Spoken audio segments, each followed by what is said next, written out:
పాకిస్తాన్తో సైనిక ఘర్షణల తర్వాత జాతీయ భద్రతా సలహాదారు అజిత్ డోభాల్ వచ్చే వారం జరిపే రష్యా పర్యటన ప్రాధాన్యం సంతరించుకుంది. రష్యా భద్రతా మండలి కార్యదర్శి సెర్గీ సోయిగుతో ఆయన భేటీ కానున్నారు. ఈ సందర్భంగా ఇటీవల పాకిస్తాన్ దాడులను ఎదుర్కోవటంలో కీలక పాత్ర పోషించిన గగనతల రక్షణ వ్యవస్థ S-400 పెండింగ్ యూనిట్లను త్వరగా అందించాలని కోరే అవకాశం ఉంది. జాతీయ భద్రతా సలహాదారు అజిత్ డోభాల్ వచ్చే వారం జరిపే రష్యా పర్యటన కీలకంగా మారింది.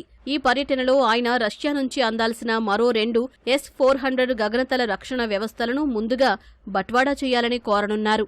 ఆ 2 యూనిట్ల బట్వాడాకు 2026 వరకు గడువు ఉంది.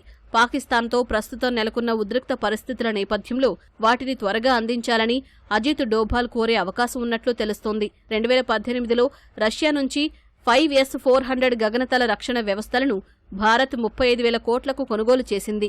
3 యూనిట్లు ఇప్పటికే అందాయి. 4వ స్క్వాడ్రన్ ఈ ఏడాది చివరి నాటికి, 5వది వచ్చే ఏడాదికల్లా అందనున్నాయి. పంజాబ్, జమ్మూ, శ్రీనగర్ రక్షణ కోసం పఠాన్కోట్ సెక్టార్లో ఒక S-400 స్క్వాడ్రన్ను మోహరించారు.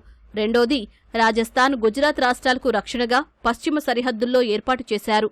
3వది ఈశాన్య రాష్ట్రాలను మిగతా దేశంతో కలిపే సిలిగురి సెక్టార్లో మోహరించారు. ఈ నెల 7న సైన్యం నిర్వహించిన ఆపరేషన్ సింధూర్ తర్వాత పాకిస్తాన్తో జరిగిన సైనిక ఘర్షణల వేళ S-400 గగనతల రక్షణ వ్యవస్థ సమర్థంగా పనిచేసింది. 300కు పైగా పాకిస్తాన్ డ్రోన్లను కూల్చేసింది. వాయుసేన ఇంటిగ్రేటెడ్ ఎయిర్ కమాండ్ కంట్రోల్ సిస్టంలో భాగంగా మోహరించిన S-400 గగనతల రక్షణ వ్యవస్థ ఆకాశ్, సమర్ క్షిపణులు, మధ్యశ్రేణి క్షిపణి బరాక్ 8 డ్రోన్ విధ్వంసక వ్యవస్థలు పాకిస్తాన్ దాడులను అడ్డుకున్నాయి. చైనా తయారీ PL-15 ఇతర ఆయుధాలతో పాటు తుర్కియే తయారీ డ్రోన్లను కూల్చివేశాయి.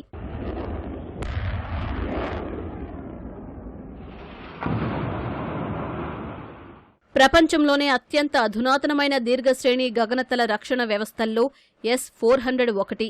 రష్యా తయారీ S-400 గగనతల రక్షణ వ్యవస్థతో భారత్ వ్యూహాత్మక గగనతల రక్షణ వ్యవస్థ మరింత పటిష్టంగా మారింది. యుద్ధ విమానాలు, డ్రోన్లు, క్షిపణులు, బాలిస్టిక్ క్షిపణులు సహా గగనతలంలోని విస్తృత శ్రేణి ముప్పును గుర్తించడంతో పాటు ట్రాక్ చేసి నిర్వీర్యం చేసేలా ఈ రక్షణ వ్యవస్థను డిజైన్ చేశారు. అందులోని అత్యాధునిక క్షిపణులు 400 కిలోమీటర్ల దూరంలోని ముప్పును పసిగట్టి సమర్థంగా దాడి చేస్తాయి. అంతేకాకుండా 300 మీటర్ల ఎత్తులో ఉండే స్టెల్త్ యుద్ధ విమానాలను, డ్రోన్లను, బాలిస్టిక్ క్షిపణులు సహా గగనతలం నుంచి పొంచి ఉండే ముప్పు టార్గెట్ చేస్తాయి.